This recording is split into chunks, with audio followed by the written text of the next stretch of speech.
You are listening to I Am Refocused Radio with your host, Shamaya Reed. This show is designed to inspire you to live your purpose and regain your focus. And now, here's your host, Shamaya Reed. Hey, welcome to I Am Refocused Radio. We are here once again, and today we have another show aligned for y'all. Today we have an amazing special guest, John O'Brien. He has an amazing website, activatesuccess.org. And today's topic is a special topic. We're going to talk about become a better leader. That's something we all can do. But first and foremost, I want to welcome you, John, to the show. Say, how you doing, man? Oh, good. How are you? Thanks so much for having me. Before we dive into today's topic, kind of give us a background of yourself. Okay. So I'm a Ph.D. trained counseling psychologist. So that's my background. And I've worked for many years in the field of mental health. The last several years, I've built on that work to apply practical psychology skills to the work environment.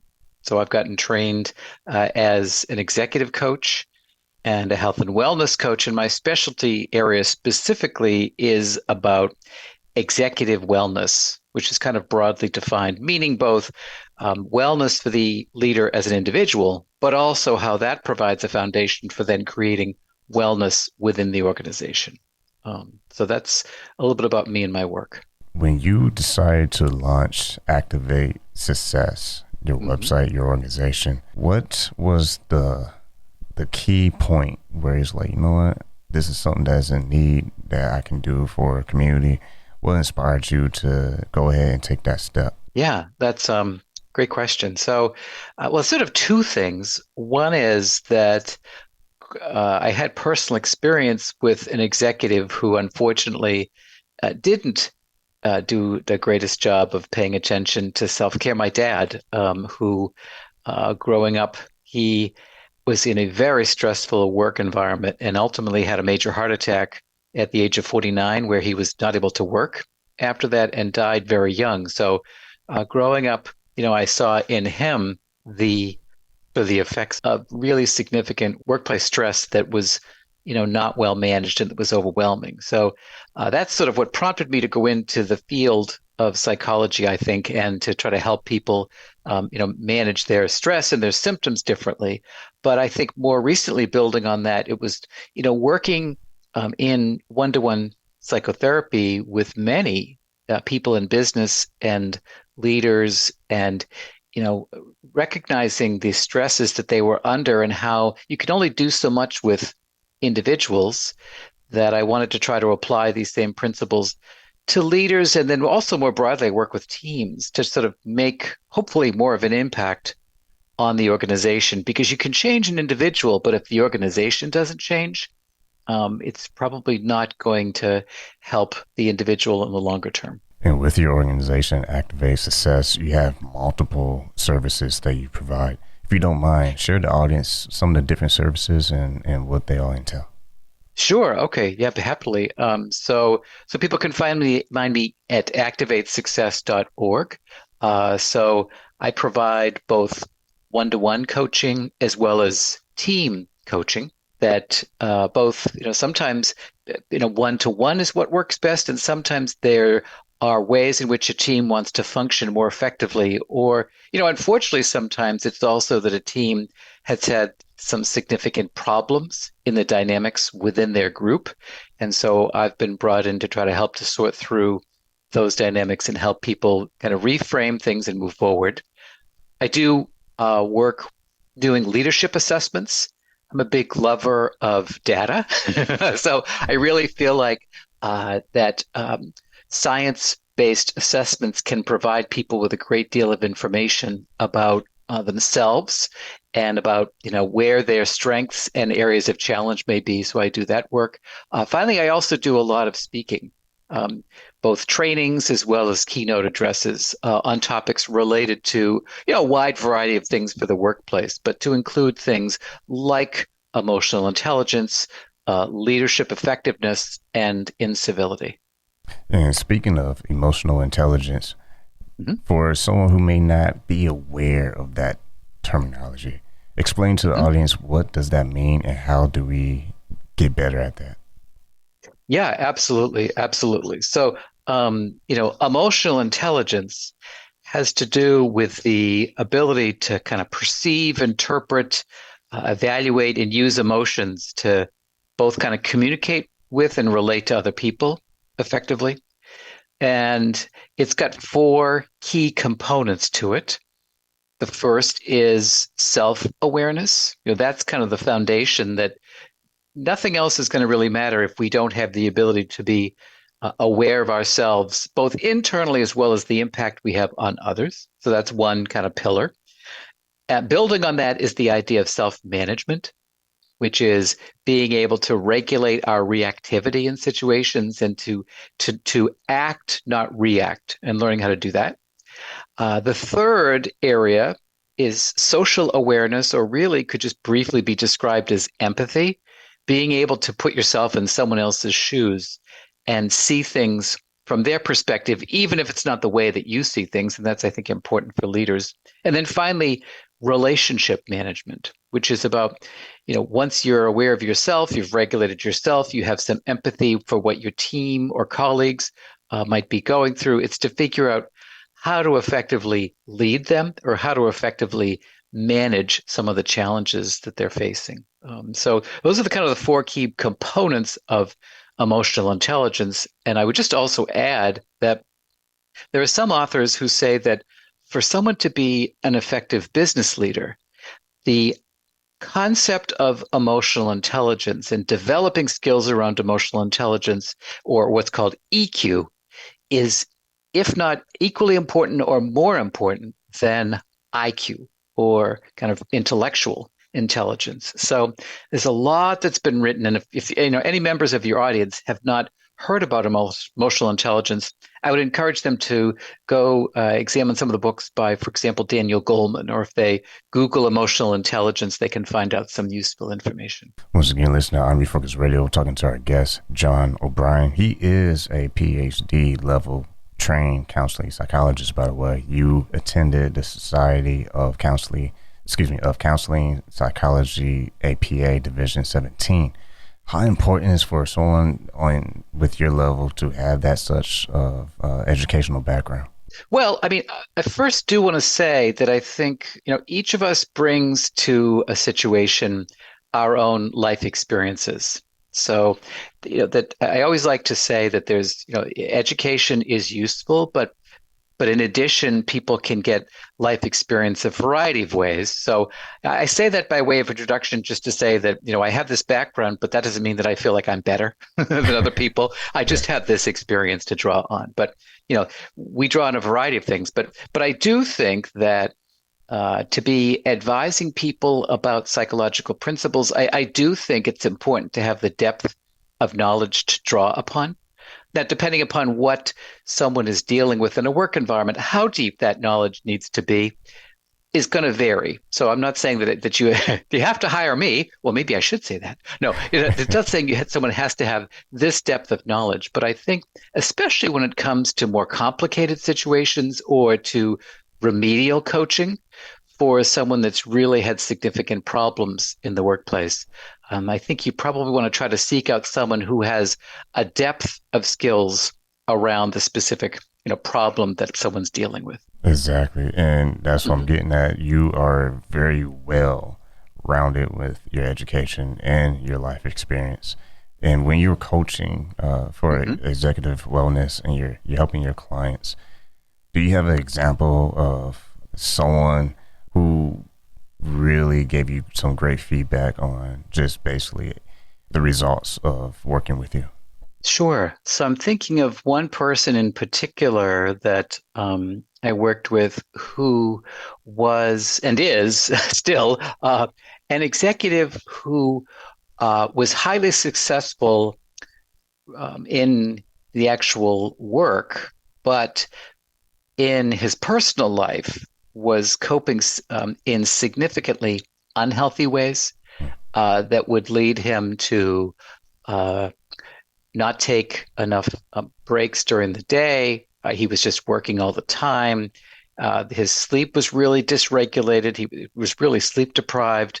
At times would be drinking too much alcohol, not to a level that was diagnosable as a problem, but nonetheless was still a problem. People can have problems with alcohol even if it's not kind of doesn't rise to that level. So through our work together and through careful assessment, we were able to build first on his strengths as a leader and help to identify through some data what his strengths were, and they were many. But then also to see that he was very good at attending to the needs of other people, but not his own. And that's part of what had brought him to coaching, was really recognizing his need for greater balance in his life and more wellness. And so that was really the focus of our work, very intensely for a period of time. And he was successful in learning how to say no when possible to demands, and learning how to structure his day to allow more time for family and sleep, which is very important. That's something that I often see leaders shortchanging themselves on.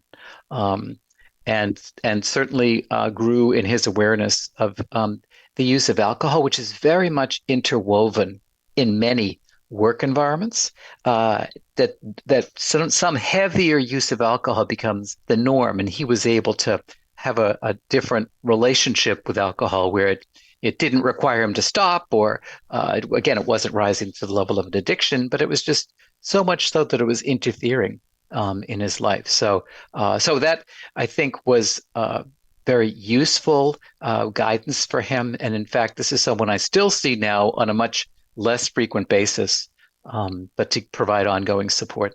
We're talking to John O'Brien here on Refocus Radio.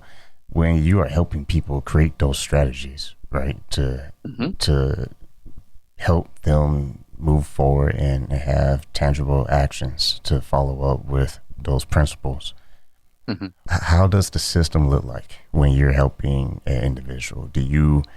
I'm sure you customize everything from scratch with the client, but are there some fundamental pieces to that system for the client?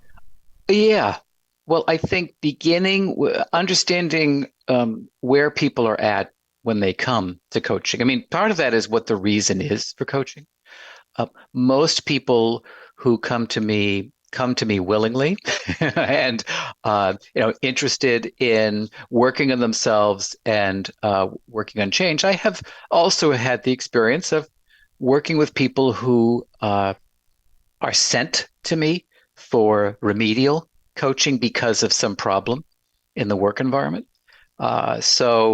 Those situations can be a little bit trickier, because sometimes people come to those meetings with some amount of shame, or maybe anger and resentment about the fact that they've been sent for coaching. And, so that it's a different kind of beginning, whether someone's coming willingly or being sent to me. But in both instances, I try to provide people with a supportive environment and encourage those people who've been, quote, forced to send to me, being forced to see me, that this is still an opportunity, I hope, for them to learn and grow. So, my coaching always begins with some form of assessment, and that depends upon the type of work I may be doing with someone. That may be a questionnaire that they complete.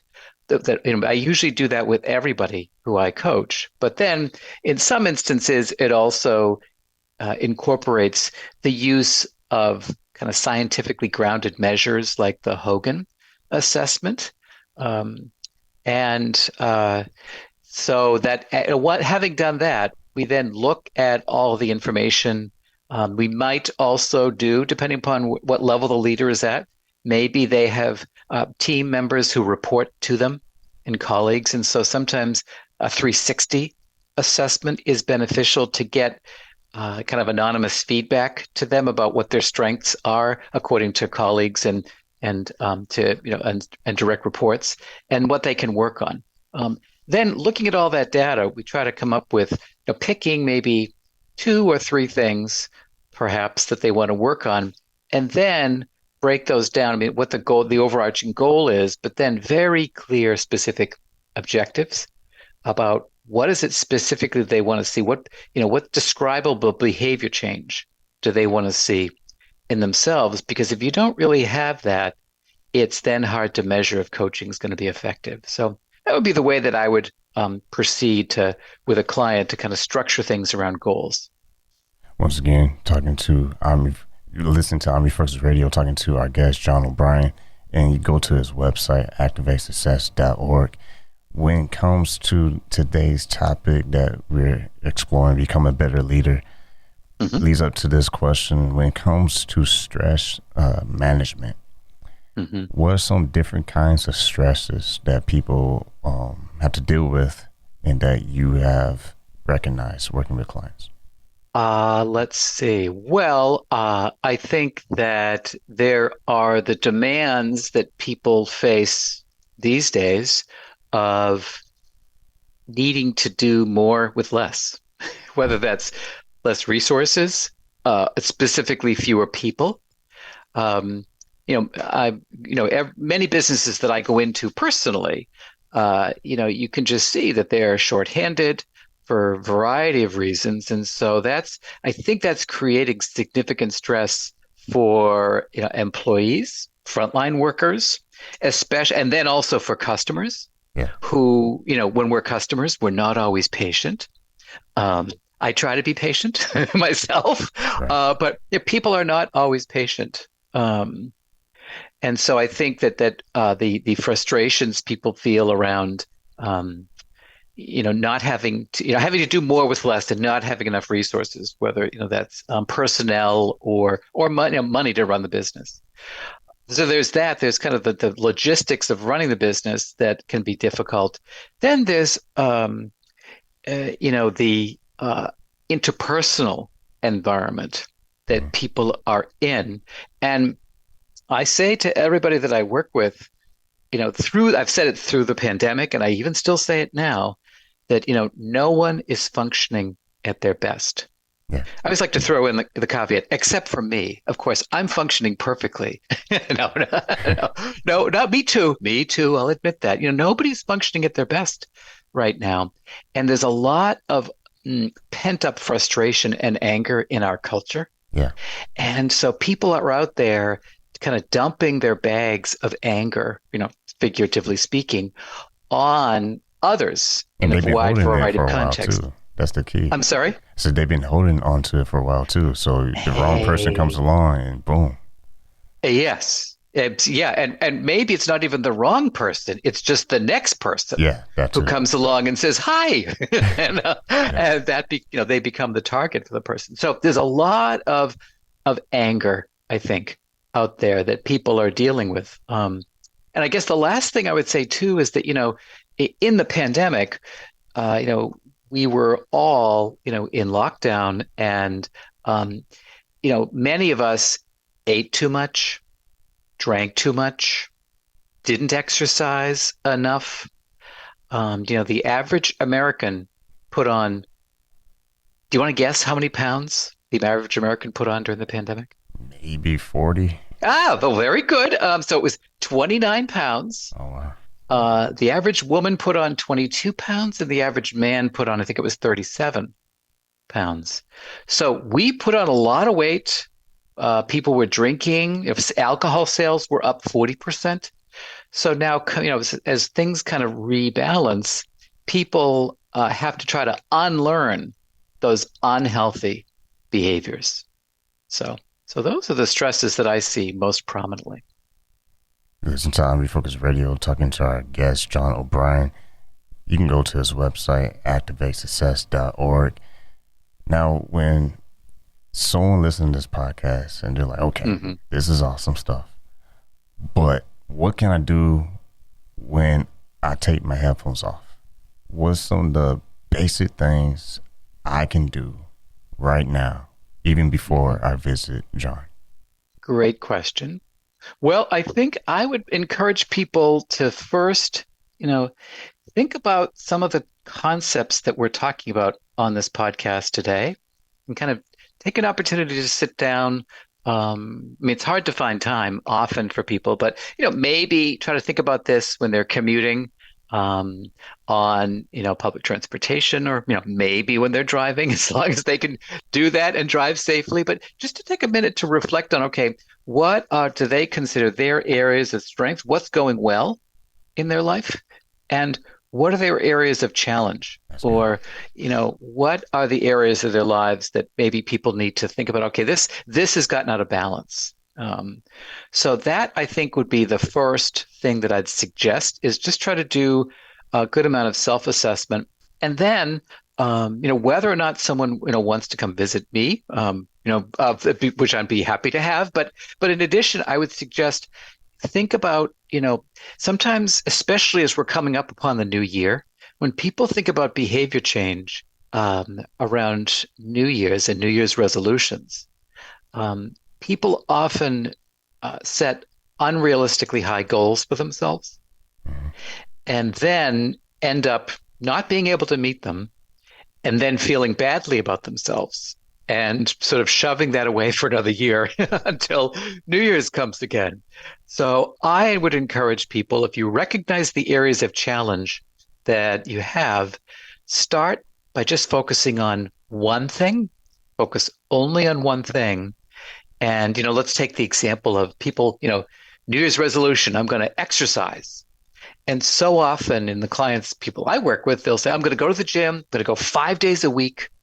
Um, and then on weekends, I'm going to, do whatever else. Well, I mean, that they're going from not going to the gym at all to now all of a sudden they're going to go 5 or 6 days a week. Well, that's just not realistic. So I encourage people, okay, think about it realistically. Maybe you want to get to 5 days a week, but maybe start with, in the next 2 weeks, I'm going to go join the gym. And then maybe that's what you do, maybe that goal. Or I'm going to go to the gym and join, and then I'm going to go at least once, in the next 2 week period. And maybe then people will be able to achieve more, but start your goals very small and build from there. Change is hard. Be patient. Oh, that's the phrase for the day. Absolutely. Change Yeah, is hard. Be it patient. sure I is. like that. Yeah. Yeah. And another thing, before we let you go, there's resources that you have on your website, and there's a video that people can watch.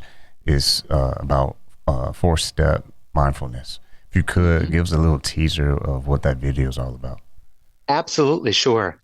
So I do plan to, if people want to go to my website, I do plan to sort of build out some other resources that people will be able to access for free. I'm going to do another video pretty soon. These are like 5 minute skills, and I'm going to do one on the power of abdominal breathing and how to use that. So I'm putting a teaser in for that too. But Mhm.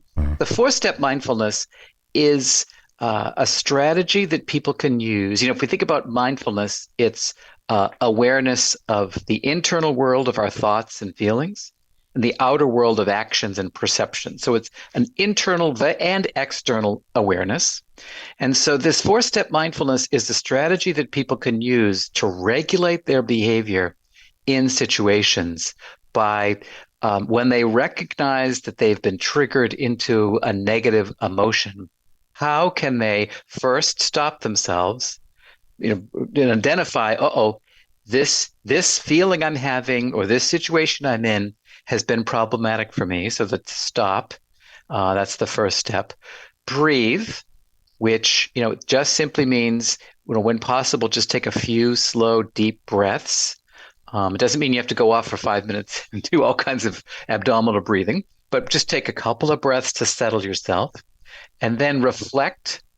Probably this type of situation is something that you have recognized has been problematic. Maybe you have a difficult employee, for example, that just when that person is around you, you just get irritated. So stop, breathe, reflect on, okay, this is a person who irritates me. How have I responded in the past in ways that weren't effective? What do I really want to be doing differently?